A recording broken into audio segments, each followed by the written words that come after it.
दुनिया के सबसे बड़े न्यूज सेंटर से ये है बीबीसी ग्लोबल इंडिया। नमस्कार, मैं हूं नेहा भटनागर। स्वागत है आप सबका ग्लोबल इंडिया इलेक्शन स्पेशल में। भारतीयों की ही नहीं, दुनिया भर की नजरें टिकी थी भारत के चुनाव नतीजों पर। नरेंद्र मोदी और बीजेपी की निर्णायक जीत पर दूसरे देश क्या सोचते हैं, इसी पर है हमारी खास नजर ग्लोबल इंडिया में इस बार। ओबामा समेत अंतर्राष्ट्रीय नेताओं ने दी नरेंद्र मोदी को जीत की बधाई, लेकिन क्या है पाकिस्तान और अमेरिका में आम लोगों की राय? मोदी की जीत की खुशी सात समंदर पार भी लंदन में समर्थकों ने मनाया जश्न। ग्लोबल इंडिया में इनके अलावा आप देखेंगे बनारस में कैसा था विदेशी पर्यटकों के लिए चुनावी गहमा गहमी का अनुभव।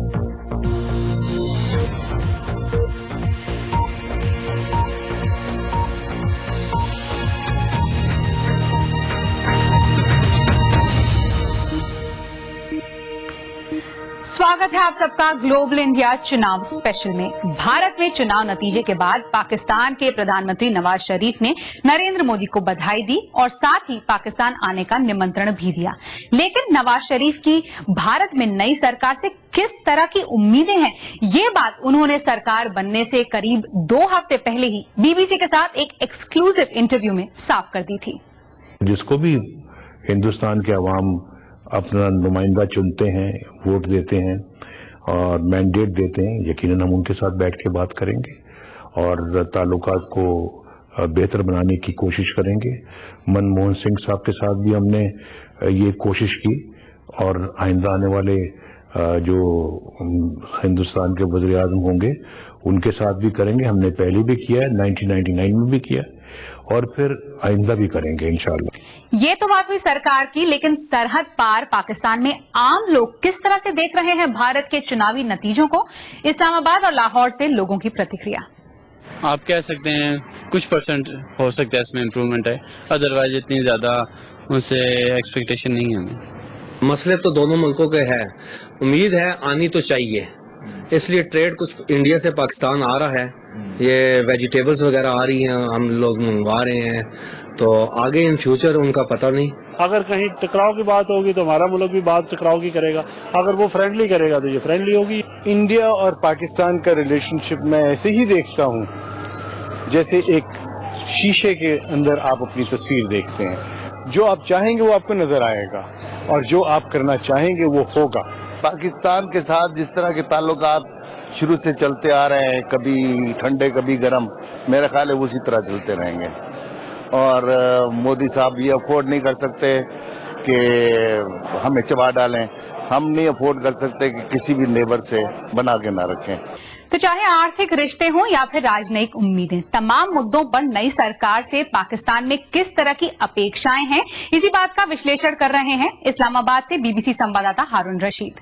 नरेंद्र मोदी को पाकिस्तान में हमेशा गुजरात के 2002 के फसादात की ऐनक से देखा गया है, लिहाजा सबसे पहले पाकिस्तान में अपनी मकबूलियत बेहतर करने के लिए नरेंद्र मोदी को कुछ करना होगा। इसके अलावा यहाँ की सरकार और जनता दोनों ये उम्मीद कर रहे हैं कि दोनों देशों के दरमियान जिन मसाइल पर पेशरफ्त हुई थी और मसले हल के करीब थे, जैसे कि सियाचिन और सरक्रीक का मसला, उसको वहीं से दोबारा लिया जाएगा और जल्द हल किया जाएगा। इसकी बड़ी वजह नरेंद्र मोदी की बड़ी कामयाबी को करार दिया जा रहा है, जिसकी वजह से यहाँ उम्मीद की जा रही है कि वो अब ज्यादा ठोस इकदामात उठाने की हालत में होंगे। नरेंद्र मोदी अपने मईशत की बेहतरी का एक प्रोग्राम लेकर आए हैं, जबकि यहाँ प्रधानमंत्री नवाज शरीफ भी इन्हीं कोशिशों में जुटे हुए हैं। यहाँ की ताजर बिरादरी भी भारत को MFN स्टेटस देने की हिमायत करती है। इसके अलावा यहाँ पाकिस्तान की जनता ये भी उम्मीद करती है कि बीजेपी के मैनिफेस्टो में कश्मीर की हैसियत के बारे में जो शिक दी गई है, नरेंद्र मोदी उस पर अमल दरामद नहीं करेंगे, क्योंकि इससे खदशा है कि दोनों देशों के दरमियान दोबारा कशीदगी बढ़ सकती है। हारून रशीद, बीबीसी न्यूज, इस्लामाबाद। पाकिस्तान की प्रतिक्रिया पर और बात करने के लिए हमारे साथ हैं बीबीसी उर्दू से शफी नकी जामी। शफी, स्वागत है आपका हमारे कार्यक्रम में। नवाज शरीफ क्या सोचते हैं, ये बात तो वो पहले ही कह चुके थे, लेकिन बाकी तबकों की क्या राय है, किस तरह की प्रतिक्रिया है? देखिए, विभिन्न प्रकार की है प्रतिक्रिया। अगर आप मीडिया को देखें तो वो कुछ कह रहा है, राजनीतिक दल कुछ और कह रहे हैं, धार्मिक अतिवादी उग्रवादी गुट कुछ और कह रहे हैं और संपादकीय कुछ और कह रहे हैं। मैं भी आने से पहले इन्हीं को देख रहा था, लेकिन बड़ी अच्छी बातें आई हैं। एक संपादकीय तो ये है कि 3 चीजें हम नहीं बदल सकते, एक अपने सगे संबंधी, दूसरे अपने पड़ोसी देश और तीसरा भी मिलता जुलता अपना भूगोल, हम ये नहीं बदल सकते। भारत को और पाकिस्तान को मिलकर रहना है, अपनी समस्याएं मिल करके जो है उनका समाधान ढूंढना है। ये तो जो इतने संपादकीय उनका सारांश जो है वो ये है। अच्छा, उग्रवादी अतिवादी ये जितने दल हैं उनकी ओर से फिर वही आया है जो अभी हारून रशीद भी बता रहे थे कि बाबरी मस्जिद का ध्वंस, साथ ही साथ जो और झगड़े हैं, कश्मीर हुआ, ये सब बातें मिल करके आ रही हैं। तो घरेलू खपत के लिए कुछ है वक्तव्य वहां पर और कुछ जो है वास्तविकताएं हैं। वास्तविकताएं ये हैं जो बड़ी बड़ी समस्याएं हैं उनका हमको समाधान ढूंढना है। जो एक टोन क्लियर तौर पे उठ के आ रही है वो ये है कि अभी वेट एंड सी वाली पॉलिसी है, देखते हैं कि आने वाले दिनों में क्या होगा। ये है। तो ऐसे में क्या कुछ चिंताएं भी हैं पाकिस्तान की तरफ से? हाँ, बिल्कुल है। मतलब जो जनसामान्य के आधार पर अगर आप देखें तो एक आम आदमी जो है उसको वीजा चाहिए, आने जाने का रास्ता चाहिए, उसको जो व्यापार करता है उसको अपनी व्यापारिक वस्तुएं चाहिए। भारत से बहुत बड़ा व्यापार है पाकिस्तान का, और उसको ये चाहिए कि हम शांति के साथ कैसे रह सकते हैं। वो जो जंग का या किसी भी तौर पे वॉर का जो बिगल बजता रहता है वो ना बजा करे, तो उसकी वो चिंताएं हैं। और साथ ही साथ ये भी कि जो इतने दिनों से ये ठनाठनी चली रहती है या आपस में रस्सा चलता खिंचता रहता है, वो कब दूर होगा, वो अभी तक लोग भूले नहीं।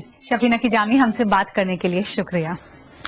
ग्लोबल इंडिया में आगे देखिए, ब्रिटेन और अमेरिका में भारत के चुनावी नतीजों पर प्रतिक्रिया।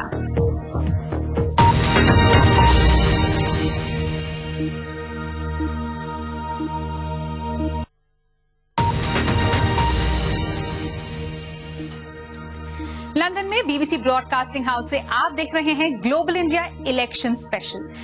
भारत ही नहीं, बीजेपी की जीत का जश्न यहां ब्रिटेन में भी मनाया गया। माता की जय, भारत माता की जय। लंदन में बीजेपी समर्थकों ने वैसे तो नतीजे आने से पहले ही तैयारी कर ली थी, लेकिन नतीजे आते ही यहां मिठाई के साथ बीजेपी समर्थकों ने नरेंद्र मोदी के नाम के नारे लगाए। करीब 1 करोड़ भारतीय विदेश में रहते हैं।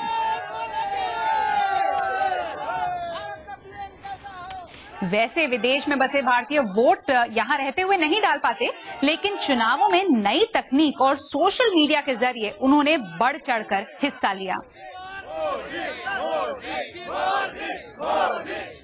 अप्रवासी भारतीयों के एक बड़े तबके में मोदी को लेकर काफी उत्साह रहा है।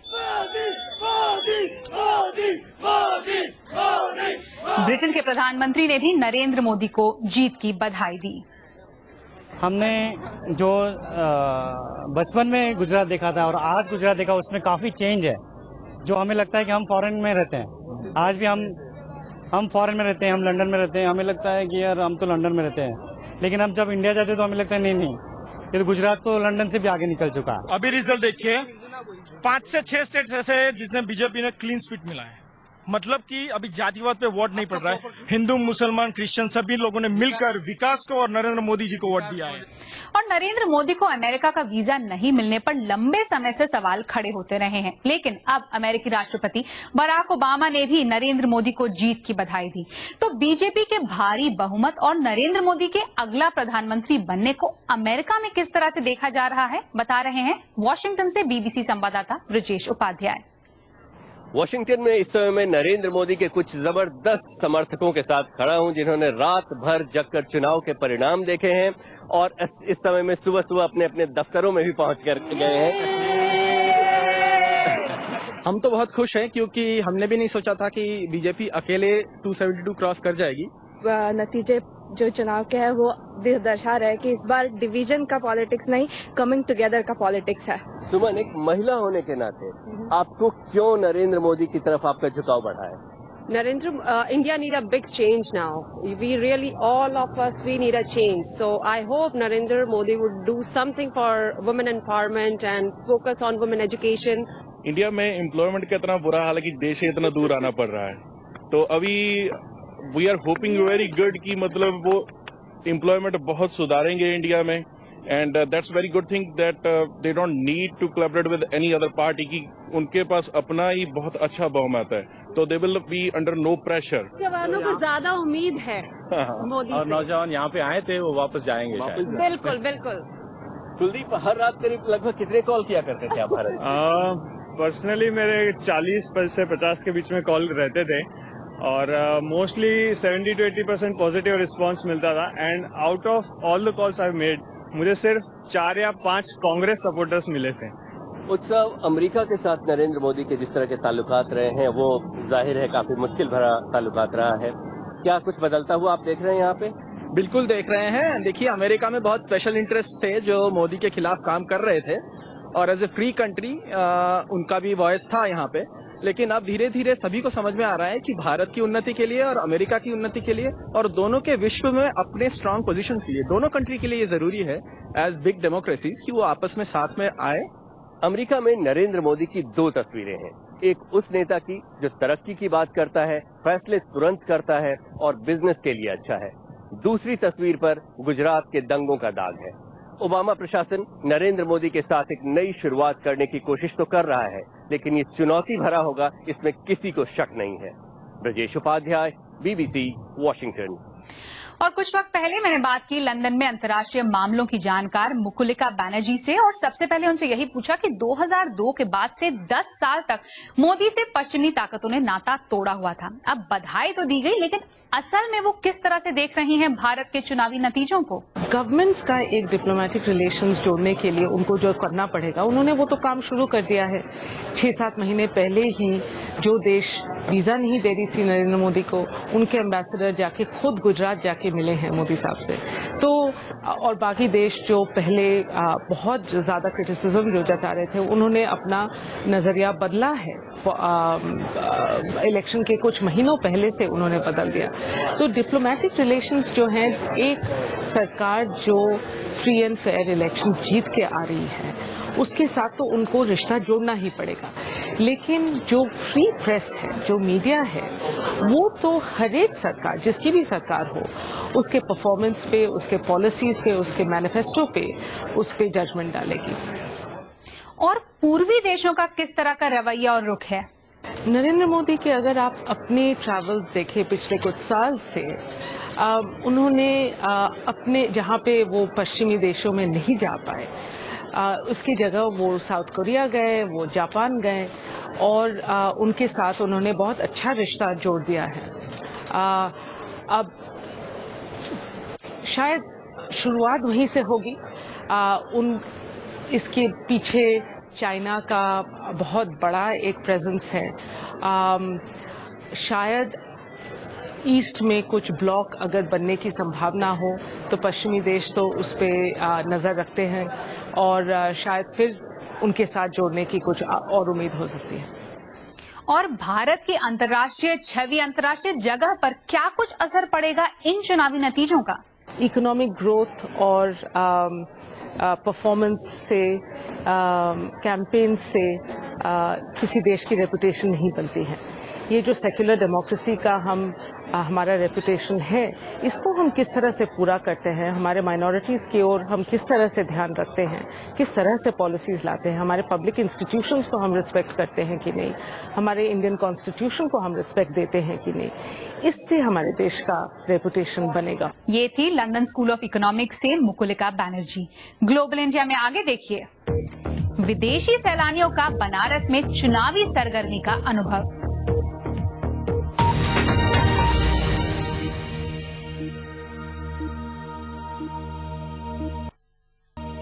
आप देख रहे हैं ग्लोबल इंडिया, मैं हूं नेहा भटनागर। इस बार चुनावों में कई लोगों की नजरें बनारस पर टिकी रहीं। मंदिरों और घाटों वाला ये शहर अचानक मैदान जंग सा बन गया। यह सिर्फ वहां रहने वाले लोगों के लिए ही नहीं, बल्कि बनारस जाने वाले विदेशी पर्यटकों के लिए भी अलग अनुभव था। हर साल करीब 2 लाख विदेशी पर्यटक बनारस पहुंचते हैं। तो विदेशी पर्यटकों को कितना रास आया चुनावी मौसम, बता रहे हैं बनारस से नितिन श्रीवास्तव।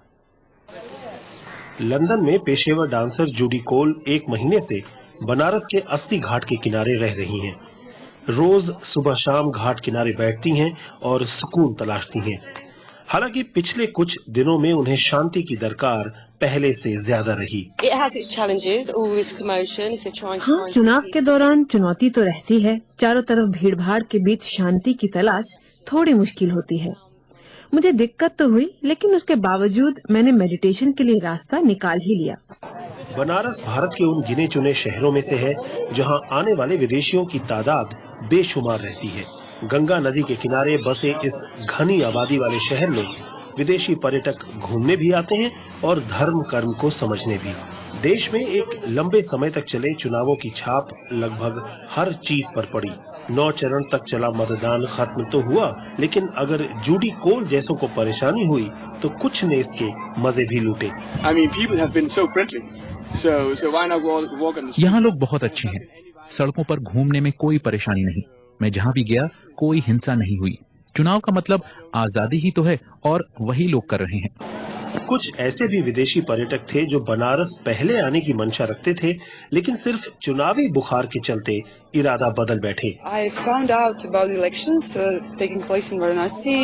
कुछ दिन पहले ही मुझे वाराणसी में चुनाव के बारे में पता चला।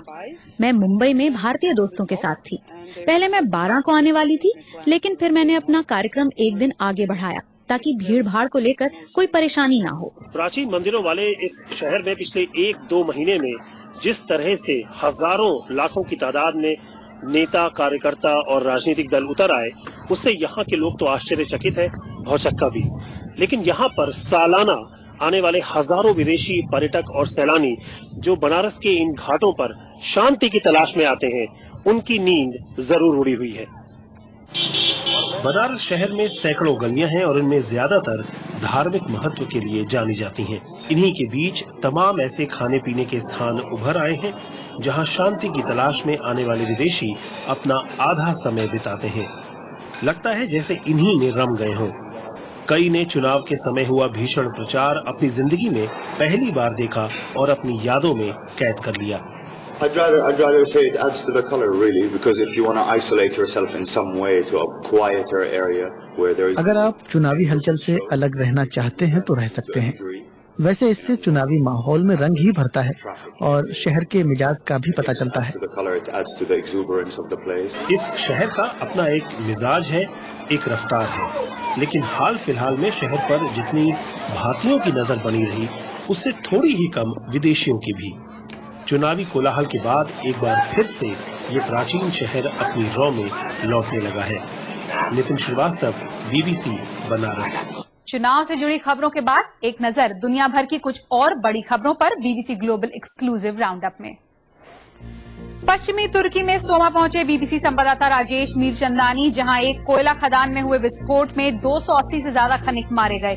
ये तुर्की का सबसे बड़ा खदान हादसा था, जिसके बाद ट्रेड यूनियनों ने एक दिन की हड़ताल की घोषणा की। ट्रेड यूनियनों के मुताबिक हाल ही में खदानों के निजीकरण के बाद हालात और खतरनाक हो गए हैं। तुर्की के कई शहरों में सरकार के खिलाफ लोगों ने विरोध प्रदर्शन किया।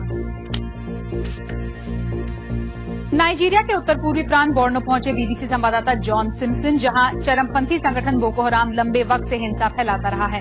वहां के एक शहर में हाल ही में हुए हमले में 300 लोग मारे गए थे।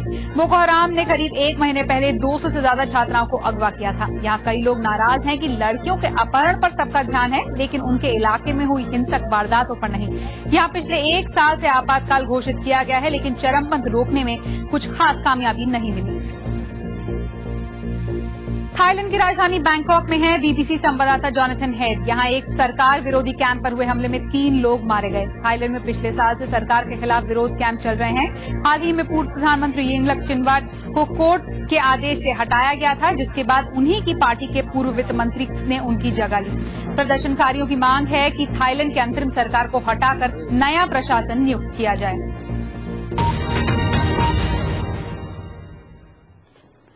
और अब जाते जाते बात वाद्य यंत्रों की। सितार, तबला, सारंगी जैसे वाद्य यंत्रों से तो आप वाकिफ होंगे, लेकिन ब्रिटेन में एक गुट ऐसे प्राचीन वाद्य यंत्र बजाता है जिनके नाम तक कई लोगों ने नहीं सुने होंगे। इनमें से कुछ तो सदियों पुराने हैं, इतने पुराने कि वो जैसे गुम से हो गए हैं। ऐसे ही वाद्य यंत्रों की सुरों की एक बानगी।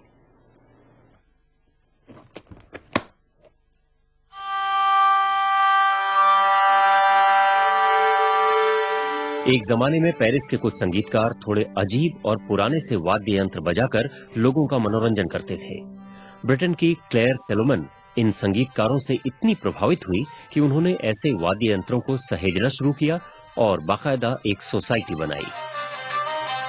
क्लेयर खुद भी कई यंत्र बजाती हैं। वो चाहती हैं कि संगीतकार और आम लोग इन वाद्य यंत्रों के बारे में जानें। इसे कहते हैं हर्डी-गर्डी, कम से कम 1000 साल पुराना, बस इसका रूप थोड़ा बदलता रहता है। Now I think about my interest in unusual instruments, I realize that it actually goes really quite जब मैं इन अनोखे वाद्य यंत्रों में अपनी रुचि के बारे में सोचती हूँ तो मुझे लगता है कि बहुत पहले ही मुझे इनमें रुचि शुरू हो गई थी। मैं लकी हूँ कि संगीतकारों के परिवार में पैदा हुई। हमारे एक दोस्त थे जो आरी नुमा वाद्य यंत्र बजाते थे। इसकी आवाज अनोखी थी। you could play a tune on this household tool.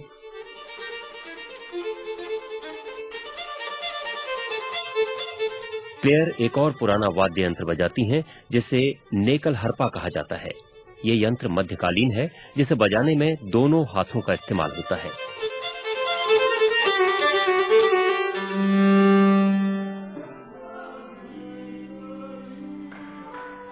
Society के कार्यक्रमों में इन वाद्य यंत्रों को सुनते हुए लोगों को लगता है कि वो 300 साल पहले के समय में पहुंच गए हों।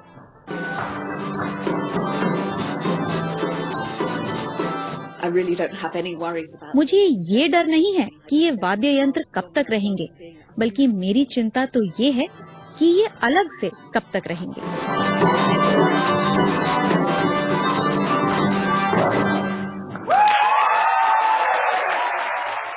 ग्लोबल इंडिया में इस बार इतना ही। फिलहाल लंदन में बीबीसी ब्रॉडकास्टिंग हाउस से हमारी पूरी टीम को अनुमति दीजिए। अगले हफ्ते फिर होगी मुलाकात, तब तक के लिए नमस्कार।